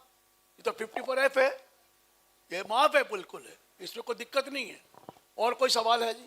सर, हाँ, एक पार्टनरशिप फर्म है, 2 पार्टनर हैं, पार्टनर में आपस में डिस्प्यूट हो गया और एक पार्टनर ने अपने कैपिटल से ज़्यादा ऑलरेडी निकाल रखा है और अब वो कुछ नहीं कर रहा है, तो उस स्थिति में अगर हम फर्म अगर ड्राइंग ज्यादा हो जाती है तो इस पे इंटरेस्ट भी लगाना पड़ता है, ये लॉ है पार्टनरशिप एक्ट में। फिर वो कहेंगे नहीं हो रहा, पार्टनरशिप एक्ट का लॉ है, ओवरड्रॉ करेगा तो इंटरेस्ट लेना पड़ता है उससे। तो नहीं अगर सर अगर वो कुछ नहीं कर रहा है, जो सेकंड पार्टनर है, ये जो सर डिस्प्यूट है, ये डिस्प्यूट के बारे में सिविल लॉ लगता है, इनकम टैक्स कहता है पार्टनरशिप तो चल रही है ना, जब तक वो रिजाइन नहीं करेगा या नहीं करेगा। नहीं, अगर हम उस स्थिति में फर्म खत्म करते हैं तो उस स्थिति में क्या अगर आप उसको खत्म करना चाहते हैं तो Yes, जितनी भी एसेट्स हैं, यस सर, उस एसेट की मार्केट वैल्यू निकालकर अगर कैपिटल गेन हो रहा है तो देना पड़ेगा। फर्म को देना है। किसको देना है? फर्म को देना है। फर्म, आपको नहीं देना, फर्म को। Okay. आपको जितने की मिले फर्म को देना। Thank you. चलिए, और कोई सवाल है जी? अब मैं आगे बढ़ूं सर, 15 मिनट और है, मैं 15 मिनट में कवर करूंगा सारा कुछ। आप क्योंकि मुझे बहुत दूर जाना है और वो लंच का टाइम है।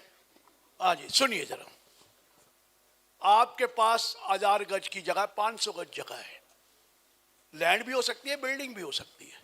अब आपके पास पुरानी है, पैसा नहीं है, आपने बिल्डर को, डेवलपर आया आपके पास कि मैं ये बिल्डिंग तोड़ दूंगा या इस लैंड पर मैं फ्लैट बना दूंगा, 25% मुझे दे देना फ्लैट, 75% आप रख लेना और कुछ पैसे भी दे दूंगा। ऐसे करते हैं ना सर, इसे कहते हैं डेवलपमेंट एग्रीमेंट।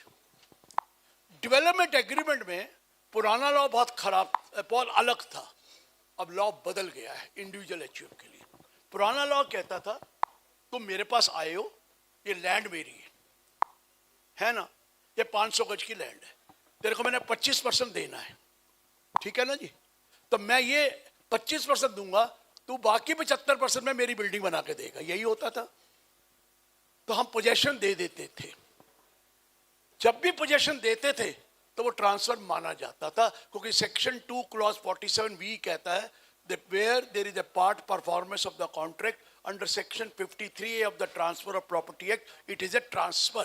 ये ट्रांसफर मान लिया था, लेकिन रुकिए, सुप्रीम कोर्ट की जजमेंट आ गई बलबीर सिंह मैनी की, रंजीता कौर की, उसने कहा सर नहीं, ये पावर ऑफ अटॉर्नी का काम खत्म, ये ट्रांसफर नहीं माना जाएगा पोजेशन जब तक कि एग्रीमेंट टू सेल रजिस्टर्ड ना हो, क्योंकि वो कहता है 53A में ट्रांसफर ऑफ प्रॉपर्टी एक्ट है, लेकिन वहां ये लिखा हुआ है सेक्शन 17 ऑफ रजिस्ट्रेशन एक्ट 1908 कि कोई भी ट्रांसफर नहीं माना जाएगा जब तक ये एग्रीमेंट टू सेल रजिस्टर्ड ना हो।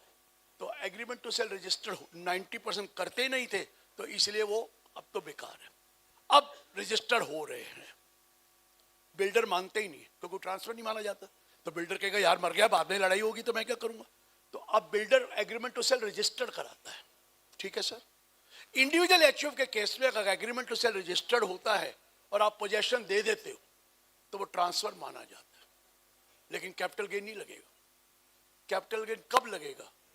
जब कंप्लीशन सर्टिफिकेट इशू होगा लोकल अथॉरिटी द्वारा, जो भी कॉम्पिटेंट अथॉरिटी है, उसके बाद कैपिटल गेन लगेगा। किसको लगेगा? मुझे, जो मेरी लैंड थी। कैसे लगेगा? वो 75% लैंड की मार्केट वैल्यू लेनी पड़ेगी। ये माना जाएगा 100% लैंड दे दी आपने, 1000 गज की, 500 गज की लैंड दे दी, अब 75% लैंड की स्टैम्प ड्यूटी वैल्यू निकालो जब कंप्लीशन सर्टिफिकेट मिला, प्लस उस पर कितने पैसे लगे, वो है मेरी कंसीडरेशन प्राइस, और माइनस होगा 500 गज का प्लॉट का कॉस्ट, और ये कैपिटल गेन निकलता है। अपना ही माल 75% उस पर भी ट्रांसफर मार लिया, वो भी दिया, और बाकी भी जब आया तो 75% की स्टैम्प ड्यूटी वैल्यू लेकर कैपिटल गेन लगा दी। ये नया लॉ है 45(5)A, और ये बहुत इंपॉर्टेंट लॉ है इंडिविजुअल एचयूएफ का, जो आपको प्रॉपर्टी के मामले में रोज केस आते हैं, रोज आना होता है, और सभी ये बिल्डर आके आपको अप्रोच करते हैं, तो ये लॉ बन गया है। ये मैंने आपको बताया। अब और कोई क्वेरी है आपके पास? कुछ भी पूछ लीजिए इनकम टैक्स का। 147 48 नहीं बताऊंगा, बस कुछ भी पूछ लीजिए। 147 148 नहीं बताऊंगा, वो तो खुद कोर्ट को मुसीबत पड़ी हुई है, मैं क्या बताऊं। कोई भी पूछना इनकम टैक्स का, कुछ भी पूछ लीजिए। हाँ तो बढ़ गई तो ठीक है, 31 तारीख तक कर दी उन्होंने, आप क्योंकि कमाए होंगे इसीलिए कर ले लो। विवाद की सुआज खत्म होने के बाद कमिश्नर अपील के केस शुरू होंगे। अभी तक तो पेंडिंग रखे हुए इतने सालों से, देखो ना 10 लाख से ऊपर जितने भी केस हैं कमिश्नर अपील ने करे, कितने सालों के पड़े हुए। कारण क्या है? चले जाओ विवाद से विश्वास, दे दो हमें टैक्स, नहीं दोगे फिर शुरू करेंगे। तो वो 31 जनवरी तक तो पोस्टपोन हो ही गए, आगे देखेंगे क्या हो। 31 जनवरी करती ना। हाँ जी, लैंड सेल होती है पावर ऑफ अटॉर्नी के थ्रू, और तो लैंड का जो ओनर है वो कैपिटल गेन देगा कि जो पावर ऑफ अटॉर्नी से सेल किया। पावर ऑफ अटॉर्नी मत करना। बेनामी लॉ में सेक्शन 2 सब सेक्शन 9 के नीचे एक्सप्रेशन दे दी गई है कि अगर आपने प्रॉपर्टी दी है पोजेशन, अगर एग्रीमेंट टू सेल रजिस्टर्ड नहीं है और पेमेंट नहीं आई तो ये बेनामी प्रॉपर्टी मानी जाएगी। बंद हो गया पावर ऑफ अटॉर्नी, ये गलत काम हो रहा है। जब तक एग्रीमेंट टू सेल रजिस्टर्ड नहीं होगा कोई मत रजिस्ट्री ना कराओ, एग्रीमेंट टू सेल रजिस्टर्ड होना पड़ेगा, तब तो पोजेशन माना जाएगा। तब आप ओनर, आप नहीं ओनर, वो ओनर बन गया, नहीं तो आप ही रहेंगे ओनर। और बेनामी लॉ ना लग जाए, ये पहले बता दो। ये एक्सप्लेनेशन पढ़िए, section 2 sub clause 9 of the बेनामी एक्ट। सबसे खतरनाक लॉ जो है वो बेनामी लॉ है, ये मैं आपको बता दूं। अभी तो बचे हुए 2016 से पहले वाला, अगर वो भी कोर्ट अगर हमारे अगेंस्ट कर गया तो बेड़ा गर्क हो जाएगा। बेनामी लॉ बहुत खतरनाक है, इसलिए कभी पावर अटॉर्नी वाली प्रॉपर्टी जब गई, जमाना चला गया, पुराने जमाने छोड़ दो, सब कुछ होता था, अब नहीं, अब ओनर नहीं माने जाएंगे और वो ओनर माना जाएगा जिसने दी। अगर मान लो किसी में है वो बिकी हुई है, अब नहीं बिक रही है। अब तो प्री होल्ड कर दिया ना उन्होंने, प्री होल्ड करा के बेच लो। नहीं, वो और गए, जमाने गए। अगर किसी के पास अब 2004 से पहले की प्रॉपर्टी, वो 2016 वाली के बची हुई है ना, वो तो 2016 के बाद की देखे, नहीं कुछ नहीं कहेंगे। 2016 से पहले की पावर अटॉर्नी है किसी कोई के नहीं, पास? आप ओनर है, तब लॉ ही नहीं था, आप ओनर है। ये बाद में एक्सप्लेनेशन आई, डोंट वरी। वो घबरा गए कि अपने केस है, क्या करूं। सीधा मैं समझ रहा हूं, घबराइए नहीं, नहीं लेनी पावर अटॉर्नी 2016 के बाद, ठीक है ना। नहीं पावर अटॉर्नी नहीं चलेगी, हाँ चलेगी, एग्रीमेंट टू सेल रजिस्टर करा लो सर, तब होगी। और कोई दिक्कत नहीं सर, पुरानी के भूल जाओ, पावर अटॉर्नी भी करा रखी है, विल भी करा रखी है, और सब कुछ करा रखा है, कागज सारे ले रखे हैं। वो पुराने में ऐसे ही होता था, हम भी ऐसे ही करते थे। हाँ कोई प्रॉब्लम, घबराओ नहीं, कोई नहीं, आगे बोलो। Any other? हैं जी? तो चली जाएगी 2016 से पहले। हाँ चल जाएगी। अनरजिस्टर्ड पहले चल जाएगी, अब नहीं चलेगी। हाँ नहीं। और पूछिए, कुछ और पूछना है सर? आपके पास टाइम है, जो पूछना पूछ लीजिए, मैंने कहा है। सिर्फ 147 148 नहीं बताऊं। सर जो अभी ये पार्टनरशिप में चेंजेस हुए हैं टीडीएस के, और ये कब से लागू होंगे? ये लागू तो अगले साल से होने हैं, और इस वाले में 1 अप्रैल 2025 से। तो इस वाली जो अभी कुछ नहीं करना, ना। और एक और बता दूं, 1 फरवरी में चेंज आ रहा है। ये जो साल के एंड में करेंगे, क्या करें, कैसे टीडीएस काटना है, उसके लिए क्लैरिफिकेशन आ रही, बदला है। इंतजार कीजिए बजट का, उसमें वो 194T को अमेंड करेंगे। ठीक है सर। हम बताते नहीं, डिस्कस करते हैं सर। ऐसा नहीं होता, कोई बताते नहीं, डिस्कस होता है इशू कि भाई ये क्या करना है, ये तो गलत कर दिया आपने। सर एक चीज थोड़ा सा इससे हटके ये है। सर पहले वाले सुनते थे, ये तो सुनती ही नहीं है किसी की बात।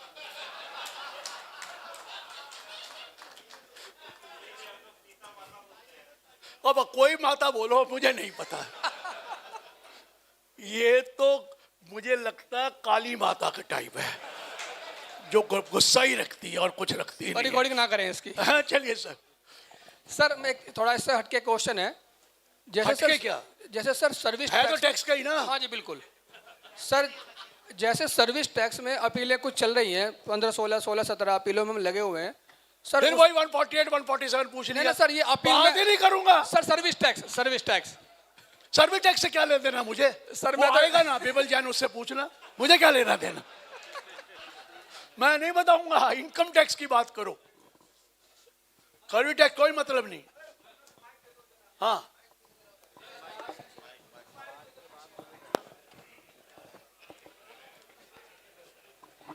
सर सेक्शन 154 की पूछ सकते हैं? हैं? सेक्शन 154। हाँ पूछिए। 148 थोड़ी है वो। सर असेसमेंट ईयर 23-24 में एक प्रोफेशनल डॉक्टर है और वो बेहोशी की लिए जाता है और अस्पतालों में उसका पेमेंट होता है। उसकी आईटीआर हमने जमा की 31 जुलाई को, और हमारे जो 26 एएस में जितना अमाउंट आ रहा था हमने उस अमाउंट को उसकी इनकम मानते हुए और रिटर्न सबमिट कर दी। ये कौन सा लॉ है? जो आएगा वही करोगे? नहीं सर, कर दी। वहाँ गलती भी हो सकती है। हाँ गलती, वही मैं बताना चाह रहा हूँ सर। उसमें क्या हुआ कि कुछ लोगों ने टीडीएस गलत चढ़ा दिया, 2-2, 3-3 बार चढ़ा दिया।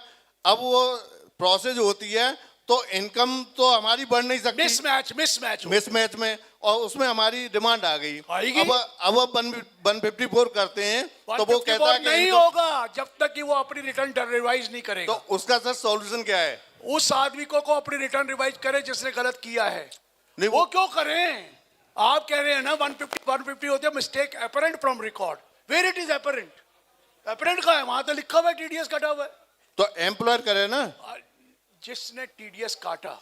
जी हाँ, वो एम्प्लॉयर है, जो भी उसको करना रिवाइज करे, जी फिर सर। आपका ठीक होगा। जी सर। ऐसे तो हो ही नहीं सकता। जी सर। सरकार कैसे मान जाए भाई? आप जो कह रहे हैं वो कर देंगे, ऐसा नहीं होगा। नो, ठीक है सर, ओके, थैंक यू। चलिए, मिसमैच में तो यही होगा। चलिए, हाँ बोलिए सर। हैं? अभी बताता हूँ। चलिए सर। गोल्ड पे कैपिटल गेन की कैलकुलेशन का थोड़ा सा समझा सकते हैं? ओल्ड गोल्ड हमने बेचा है। और तो कोई बात नहीं, आपकी वैल्यू क्या थी, कब खरीदा था? सर कहते हैं गिफ्टेड है। हैं? भाई वसीयत के थ्रू है। 2001 से पहले का है ना। 2001 की मार्केट वैल्यू पता है ना आपको? वो तो लग जाएगी ना, मिलती है। गोल्ड के तो प्राइस कोट होते हैं। Sir indexation? अरे सर, इंडेक्सेशन नहीं मिलेगा अगर 23 जुलाई के बाद बेचोगे, क्योंकि सिर्फ वो इंडेक्सेशन का बेनिफिट सिर्फ प्रॉपर्टी और में दिया है। गोल्ड का तो जो मार्केट वैल्यू 2001 की होगी, सेल प्राइस माइनस वो, उस पर टैक्स देना पड़ेगा 12.5%। 12.5। चलिए बोलिए और बोलो। मैं ये काम करता नहीं सर। हम लोग को टैक्स प्रैक्टिस में है तो हमको काम करना पड़ेगा सर ना। सुनो, आज कौन है ये वर्चुअल एसेट वाला? जी। आज तक किसी ने कमाया है? सर सामने तो आया है यार, कह रहा क्या 23% टीडीएस काट लेना, बात खत्म हो गई। अदरवाइज कोई नहीं कमा सकता। जुआ है। जुआ तो है सर, लेकिन इनकम टैक्स में आ गया ना। ये लड़के यंग जो है ना, ये बिटकॉइन 1 करोड़ रुपया कमा लिया, 50 लाख कमा लिया।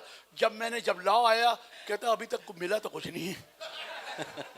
सर रहने दो, मैं तो बात ही नहीं करता जो जुए वाली बात है। हाँ जी चलिए। हाँ सर, मेरा आज सर्वे हुआ इनकम टैक्स का।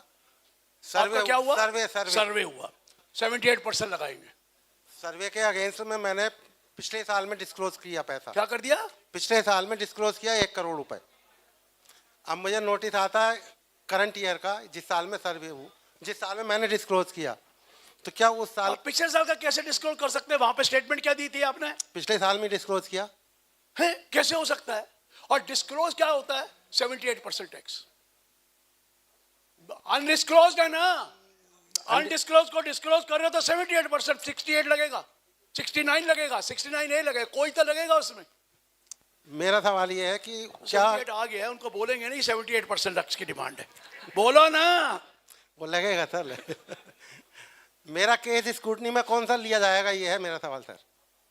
सर वो मानेंगे नहीं पुराने डेट का, वो करंट डेट का मानेंगे, क्योंकि आपको इंटरेस्ट भी चार्ज करना उन्होंने। वो तो पुराने डेट का तो इंटरेस्ट भी चार्ज करेंगे। देखिए ये फैक्ट लाइए, वर्बल से काम नहीं होता। पैक्ट में क्या लिखा है, क्या सरेंडर किया आपने, क्या लिखा है, मुझे क्या पता। और उसकी रिटर्न को 1 करोड़ रुपए जिनका इनकम मानी है, नहीं लॉस दिखा दिया होगा, ठा ठा ठा। स्टॉक डिस्क्लोज किया है, स्टॉक। हाँ तो स्टॉक डिस्क्लोज किया, पुराना क्या होता है उसी दिन का कर दो। अनडिस्क्लोज को डिस्क्लोज किया है। कई लोग कहते हैं बिजनेस इनकम 30% में लग जाएगा, लेकिन वो मान नहीं रहे 78 लगाएंगे। Thank you. मैं डिपार्टमेंट से नहीं आया हूं, कभी सोचो मैं उनकी बात कर रहा हूं। जो लॉ है वो बता रहा हूं, जो लॉ बता रहा हूं। चलिए और कोई है सर? और कोई हो तो पूछिए, नहीं तो माफी। हाँ 87A वाला रह गया। कैश डिपॉजिट पेनल्टी लगाई है अभी। हाँ, कैश डिपॉजिट पेनल्टी लगाई थी कि बैंक में कैश और सेल है, और सेल आपने डिस्क्लोज कर दी हुई है, तो पेनल्टी सब छूट गई है, इवन टैक्स भी छूट गया। टैक्स उतना ही लगेगा जितनी इनकम दिखा। आ गई, बहुत जजमेंट आ गई है। सिर्फ प्रोफेशनल के लिए नहीं आई है। प्रोफेशनल को नाम बताना पड़ेगा, कौन कौन क्लाइंट है जिसने पेमेंट ली। प्रोफेशनल भी तो दिखाइए, उनको भी तो आया हुआ है नोटिस कि भाई ये 78% लगाना है। 77.25 था उस वक्त, 78 नहीं था। उनको नोटिस आया, वो दिक्कत है। एम्प्लॉयर आपको लिस्ट देनी है और वो वेरीफाई होनी चाहिए, इसलिए दिक्कत है। गुड्स वाले में हो गया क्योंकि स्टॉक कम हो गया, उन्होंने सब कुछ कर लिया, कई जजमेंट आ गई। चलिए सर, एक क्वेश्चन कैपिटल गेन से थोड़ा हट के है। हट के तो सारे ही हैं। एक रिटायर हुए सज्जन, रिटायरमेंट के टाइम पे उनको जो पैसा मिला उन्होंने कैश विड्रॉ किया, पहले कभी रिटर्न भरी नहीं उन्होंने। एक 194N जो सेक्शन लगाई ना TDS काटने की, कैश विड्रॉल 25 लाख काटेगा क्यों नहीं काटेगा सर? 25 लाख पे 5 लाख TDS काट लिया बैंक क्योंकि ने। आपने पैन नंबर नहीं दिया। हाँ हाँ सर, तो मैं क्या करूं? 20% रूल है अगर पैन वो नंबर बिल्कुल सही है। मैं आगे, मुझे बोलने तो दीजिए 1 मिनट। फाइनेंशियल ईयर 22-23 की बात है ये। 23-24 वो असेसमेंट ईयर 23-24 की रिटर्न भरी नहीं बंदे ने। 24-25 में मेरे पास वो आए, मैंने क्या किया, उधर TDS कैरी फॉरवर्ड करते हुए 23-24 की रिटर्न उनकी फाइल कर दी और 24-25 में उसको कैरी फॉरवर्ड करके इधर मैंने उसको क्लेम कर लिया। तो मेरा कहना ये है कि इसमें कोई लीगल वॉयलेशन मैंने किया। आपको उसी बात लेना चाहिए था जिस साल की थी। TDS आप कैरी फॉरवर्ड तब करते हैं जब कोई इनकम अभी आई नहीं है। सर इनकम तो हुई नहीं, वो तो फिर कैरी फॉरवर्ड किस बात का? वो होता है कि there is a TDS deducted but the income has not been received. I will show it in the next year, so I am carrying forward by TDS. Otherwise carry forward allowed ही नहीं। तो sir TDS वो income वाला नहीं था ना, इसीलिए बस नहीं है तो फिर उसी वक्त क्रेडिट का उसी रिटर्न में लेना था, रिटर्न में वापस मांगना था। ये नहीं, ऐसा कैसे होगा? ऐसे नहीं, लॉ तो लॉ है। लॉ कह रहा है कि आप हम मर्केंटाइल सिस्टम दिखाएं, वो हम कैश सिस्टम है, वो मर्केंटाइल सिस्टम है। उसने TDS काट लिया तो हम क्या करते हैं? कैरी फॉरवर्ड करते हैं ना, अगली बार इनकम दिखाते हैं। ऐसे नहीं होगा। ठीक है सर, ठीक नहीं सर। हाँ जी साथियों, पहले ये कहो कि मैंने जो कहा था ठीक कहा था। सर मैंने ITI जमा की 31 जुलाई को, उसका वेरिफिकेशन हुआ 2 अगस्त को या 2 सितंबर को। तो उन्होंने उसको रिजेक्ट नहीं किया, वेरीफाई करके उसमें 5,000 की पेनल्टी लगा दी। पेनल्टी क्यों लगाई? कि 31 जुलाई के बाद फाइल की होगी। नहीं, 31 जुलाई तो फाइल की थी, मगर जो हमने पेनल्टी तो लगती नहीं आजकल 5,000 की। सर फीस आजकल तो फीस देनी पड़ती है भाई, और वो तो पहले ही ले लेते हैं, वो तो रिटर्न में अटैच करते हैं। नहीं, वो रिटर्न वो नो सर, 5 लाख पे तो 1,000 रुपया है, वो तो रिटर्न में ही कर देते हैं। वो आपका 140 उसमें कर दिया होगा 143(1) में। जो हमने पेनल्टी चलेगा ही, 271F नहीं है। 271F खत्म हो चुका है, 234 आएगा एफ, लेट फी। हाँ जी, 234F है, 271F नहीं है। और वहां पर फीस सब पहले लेते हैं, फिर तुम्हारा टैक्स माना जाता है। वेरिफिकेशन के बाद डिमांड अरे वेरिफिकेशन के बाद डिमांड नहीं कैसे आ गई? हाँ जी सर, कोई गलती होगी तो नहीं सर, मैंने 31 जुलाई को रिटर्न जमा कर दी है। जो उसका ऑथराइज जो सैनिटरी होता है, आपने वो रिकॉर्ड करा के साइन करे थे? हाँ जी, वो बाद में भेजे। ये वो पहुंचे ही नहीं तो मैं क्या करूं? वो पहुंचे ही नहीं तो मैं क्या करूं? सर बात नहीं पूरी बताएंगे, नहीं होगा। इसका मतलब वेरिफिकेशन हुआ नहीं है, वो कहते हैं आपकी रिटर्न ही नहीं है। सर कुछ लोग मिस्टेक कर दे रहे हैं कि जो प्रॉपर्टी सेल मुझे ये समझ में नहीं आता सर, ये जो पीछे लोग खड़े हैं, क्या ये लोग गलत बात भी बैठे हैं जो सामने बात सुन रहे हैं? ये आप गप लगाने आए तो बाहर चलिए please. You can go out and talk to anyone. Sorry, मैं माफ करना, मैंने बोला, लेकिन ये गलत तरीका. पहले भी आप सभी से अनुरोध किया गया है कि कृपया वहाँ लगे हुए हैं, इतनी मेहनत कर रहे हैं, रजिस्ट्रेशन की जगह पर कोई ना खड़ा रहे, और जो वहाँ पर लोग बैठे उनका भी दायित्व है कि वो उनको वहाँ पर ना रहने दें, अपनी सीट पर स्थान ग्रहण करा दें अपना. और पर्टिकुलरली ये जो वो काउंटर है ना, इनको बंद कर देना चाहिए फॉर द टाइम. काउंटर के लिए पहले भी यहाँ से घोषणा की गई थी कि वहाँ पर कोई कार्रवाई फिलहाल स्थगित रखी जाए. सर ऐसे अच्छा नहीं लगता है. मैं तो आपके जैसा मान लिया अपने आप को, लेकिन ये ठीक नहीं है. अगर कोई यहाँ कोई आया होगा तो क्या कहेगा ये बात? चलिए सर, बोलिए. सर, प्रॉपर्टी सेल हमने सर्किल रेट से कम रेट पर कर दिया है. मैं क्या करूं फिर? तो पड़ेगा, दोनों को टैक्स पड़ेगा, खरीदने वाले को भी, बेचने वाले को भी. दोनों को पड़ेगा, खरीदने वाले को भी, बेचने वालों को भी. 50 से 210 तो यही कहता है market sale. Sir stamp duty पे बेचिए. अब आपने कम पे बेचा है, उसको कोई डीवीओ पे भेज दे, उसको कोई डीवीओ पे भेज दे, जो डीवीओ डिसाइड करेगा. हाँ जी सर, ये लास्ट क्वेश्चन. अच्छा, 2 है, चलिए. सर, फादर ने एक प्रॉपर्टी सेल की, उसके 3 बेटे हैं. मान लिए वो जो एग्जम्पशन लेने के लिए वो बेटों के नाम में रेजिडेंशियल हाउस परचेज करवाता है. क्या करता है? बेटे से हाउस खरीद करता है, बेटों के नाम में रजिस्ट्री करवा देता है. ये नहीं, अलाउड ही नहीं है. अपने नाम ले सकते हैं. अच्छा. या अपनी बीवी के नाम ले सकते हैं, वो भी केस है. को कहता है खरबूजे पे छुरी गिरे, छुरी पे खरबूजा करे, नुकसान तो आदमी का ही होता है. बेटों के नाम में बीवी के नाम ले सकते हैं, बेटों के नाम नहीं ले सकते. No no no children, only wife. वो भी केसेस है, अदरवाइज नहीं. Not allowed.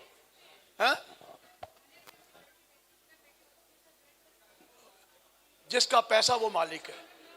फर्स्ट उसका, उसने पैसा लगाया, लगाएगी तो फिर उतना ही मिलेगा जितना आपने लगाया. अगर उसने नहीं लगाया तो आप मालिक हैं. गलत, अलाउड ही नहीं है बेटे के नाम पर. और वैसे तो बेटे को देना ही नहीं चाहिए कुछ.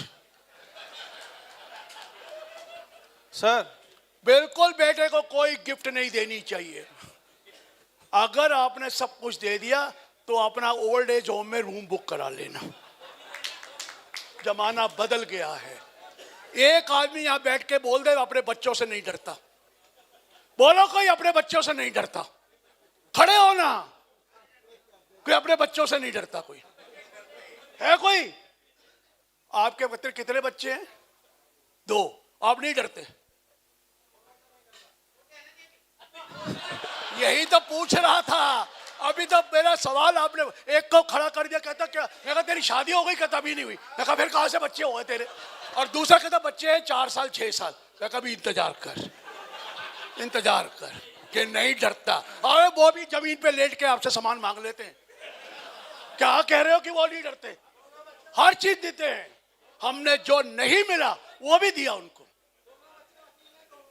फिर वकील तो डरते नहीं.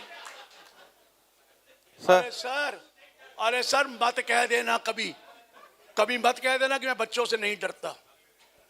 शादी हो गई उनकी? नहीं, शादी हो गई, शादी हो गई. आगे और फिर भी आप डरते नहीं हैं. सर मैं आपको जरूर प्रशस्ति पत्र दूंगा. सर क्या बातें कर रहे हैं सर? सर सैंडविच सोसाइटी है. अपने माँ बाप से भी डरते थे, अपने बच्चों से भी डर रहे हैं. ये हमारी हालत है इस वक्त. क्या बातें कर रहे हो सर? अरे दे, कुछ नहीं होगा, टाइम नहीं है. सर 20-21 की रिटर्न भरी और उसमें 234 से 20 ही सारे इंटरेस्ट दे दिए. अब मैंने रिवाइज करी 147 में, 148 में, सॉरी.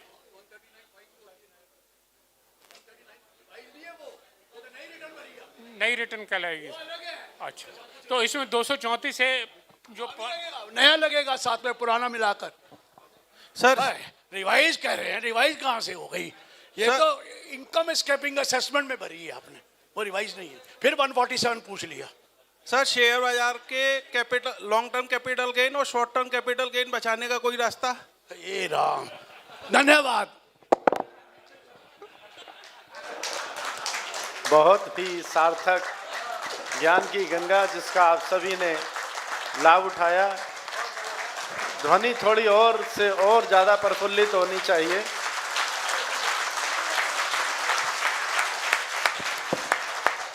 आहूजा जी को देखकर एक बात मुझे याद आ रही है, एक छोटी सी, अगर आप कहें, क्योंकि जल्दी जाना है आपको। ऊपर वाले ने भी एक बार एक ऐसे ही